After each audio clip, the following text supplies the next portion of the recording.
આકાશવાણી ભુજ સમાચાર કલ્પના શાહ વાંચે છે. નમસ્કાર. પ્રધાનમંત્રી નરેન્દ્ર મોદીએ ગઈકાલે સંયુક્ત આરબ અમીરાતના નાયબ પ્રધાનમંત્રી અને વિદેશ મંત્રી શેખ અબ્દુલ્લા બિન ઝાયદ અલ નહયાનનું સ્વાગત કર્યું. તેમણે યુએઈના રાષ્ટ્રપતિ શેખ મોહમ્મદ બિન ઝાયદ અલ નહયાનને તેમની ઉષ્માભરી શુભેચ્છાઓ પાઠવી હતી.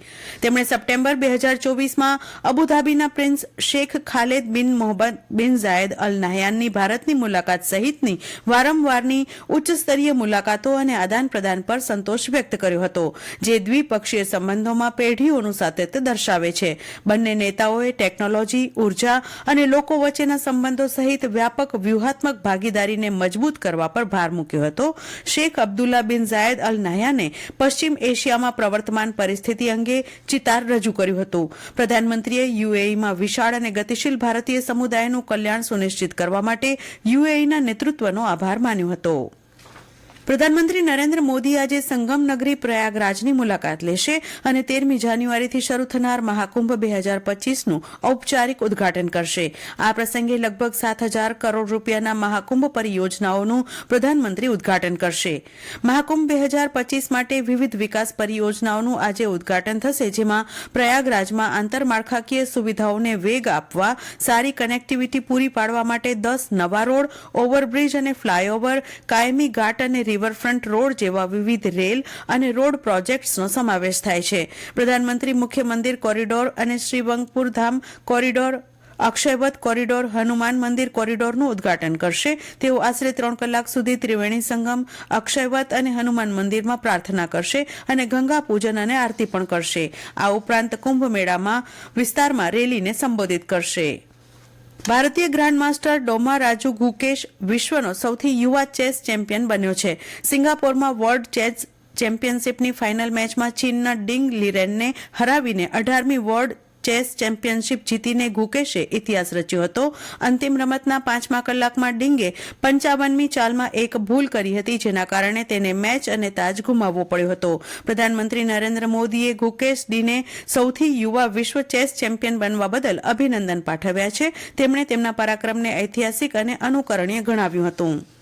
રાજ્યના મુખ્યમંત્રી ભૂપેન્દ્ર પટેલે તેમના બીજી ટર્મમાં 2 વર્ષ પૂર્ણ કર્યા છે. આ 2 વર્ષની ઉજવણી ગરીબ, યુવાન, અન્નદાતા અને નારી શક્તિના વિકાસની વસ્તુ પર યોજવામાં આવી છે. આ પ્રસંગે મુખ્યમંત્રીએ 2 વર્ષ સેવા, સમર્પણ અને સુશાસનના શીર્ષક સાથેના એક પુસ્તકનું પણ ગાંધીનગર ખાતે વિમોચન કર્યું હતું. આગામી હોકી ઇન્ડિયા લીગના જીવંત પ્રસારણ માટે પ્રસાર ભારતીએ નવી દિલ્હીમાં હોકી ઇન્ડિયા સાથે સમજૂતી કરાર પર હસ્તાક્ષર કર્યા છે. આ એમઓયુ સાથે દૂરદર્શન હોકી ઇન્ડિયા લીગ 2024-25 માટે સત્તાવાર પ્રસારણ ભાગીદાર બની ગયું છે. આ લીગ ડિસેમ્બરની 28 તારીખથી ઓડિશાના રાઉરકેલા અને ઝારખંડના રાંચીમાં શરૂ થશે. આ પ્રસંગે એચઆઈએલ ગવર્નિંગ કમિટીના સભ્ય ભોલાનાથ સિંહે જણાવ્યું હતું કે હોકી દેશની એકતા અને ગૌરવનું પ્રતીક પણ છે. પ્રસાર ભારતીના અધ્યક્ષ નવનીત સહગલે એમઓયુને હોકીના ઇતિહાસમાં એક મોટા સીમાચિહ્નરૂપ ગણાવ્યો છે. તેમણે ઉમેર્યું હતું કે એમઓયુ હેઠળ રાષ્ટ્રીય રમત હોકી ગ્રામીણ ભારત સહિત સમગ્ર દેશમાં પહોંચશે. પ્રસાર ભારતીના સીઈઓ ગૌરવ દ્વિવેદીએ વ્યક્ત કર્યું કે દૂરદર્શનને હોકી ઇન્ડિયા લીગ સાથે ભાગીદારી કરવાનો વિશેષાધિકાર મળ્યો છે. તેમણે ઉમેર્યું હતું કે પ્રસાર ભારતીના વ્યાપક કવરેજ દ્વારા હોકીને વધુને વધુ લોકપ્રિય બનાવવાનો છે.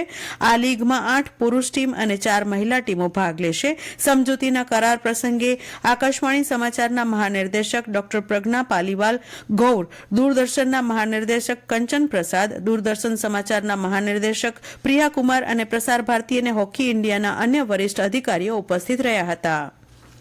છેલ્લા 4 દિવસથી ઠરી રહેલા નલિયા તેમજ આસપાસના ગ્રામ્ય વિસ્તારોમાં ઠંડીની તીવ્રતામાં ગઈકાલે ઘટાડો નોંધાયો હતો. બુધવારે 5 ડિગ્રી જેટલા તાપમાન સાથે ઠરેલા નલિયામાં પારો 2.5 ડિગ્રી કરતાં વધુ ઊંચકાઈને 7.8 ડિગ્રીએ પહોંચતા ઠારમાં આંશિક રાહત રહી હતી. જિલ્લામાં દિવસનું તાપમાન 27 ડિગ્રી કરતાં નીચે રહ્યું હતું, જેને પગલે ઠારથી બચવા લોકો દિવસે પણ ગરમ વસ્ત્રોનો આશરો લીધો હતો, તો મોડી સાંજે આવશ્યક કામ વિના બહાર નીકળવાનું લોકોએ ટાળ્યું હતું. નલિયા ખાતે ઊંચું ઉષ્ણતામાન 26.4 6 ડિગ્રી રહ્યું હતું. જિલ્લા મથક ભુજમાં પણ લઘુત્તમ ઉષ્ણતામાન આંશિક ઊંચકાઈને 11.4 ડિગ્રીએ પહોંચ્યું હતું. આગામી 4-5 દિવસ ઠારમાં નોંધપાત્ર ઘટાડો થવાની સંભાવના નહીવત હોવાનું હવામાન વિભાગે જણાવ્યું હતું. કંડલા હવાઈ મથકે લઘુત્તમ ઉષ્ણતામાન 11.3 ડિગ્રી રહ્યું હતું, જ્યારે 26.6 ડિગ્રી મહત્તમ ઉષ્ણતામાન નોંધાયું હતું. અને આ સાથે આ સમાચાર બુલેટિન પૂરું થયું. નમસ્કાર.